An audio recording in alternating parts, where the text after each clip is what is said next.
त्यांनी हे मान्य देखील केलं. पडळकरांना जेव्हा मी प्रश्न विचारला की तुम्ही तुमच्या कार्यकर्त्यांना का थांबवलं नाही, तुम्ही थांबवलं असं त्याच्या त्यांनी काही उत्तर दिलं नाही, ते सरळ निघून गेले. अरे ते या व्हिडिओ मध्ये सगळं दिसतच ना. तुमचे मी आभार मानतो की तुम्ही व्हिडिओच्या माध्यमातून सत्य सामोरे आणलंय आणि काही पत्रकार ओपनली बोलतायत की त्यांनी सुरुवात केली, त्यांनी सुरुवात केली. अजून काय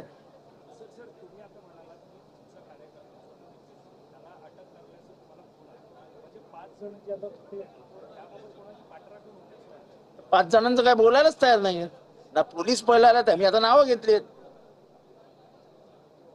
त्या 5 जण जे मारत होते ते व्हिडिओ मध्ये दिसत आहेत. ते दोघांना नेऊन ठेवलं होते, ते दोघातला एक सोडला आणि एकालाच घेऊन गेले. म्हणजे काय, तुमचा एक घेतलाय तर यांचा एक घेतला. अरे 5 जण मारत होते ना. सर, तुम्ही अशा आहे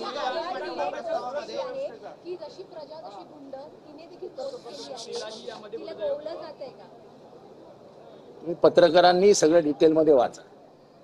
तिच्यावर घाणेरड्या पद्धतीने, माझ्या पोरीवरती अतिशय घाणेरड्या पद्धतीने ट्विट केलं गेलं आहे.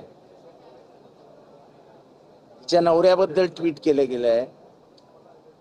तिचा आंतरधर्मीय विवाह आहे. तिचा नवरा हा ख्रिश्चन धर्मीय आहे. त्या तिच्या लग्नाबाबत, तिच्या नवऱ्याबाबत ट्विट केलंय. पोरींना, माझ्या लेकीला जर टार्गेट करणार असते, मला काय त्याच्याने फरक पडत नाही. माझी लेक कशी आहे, तिचं लग्न कसं आहे, तिचा नवरा कसा आहे, मला माहित आहे. काय काय प्रकार आहे.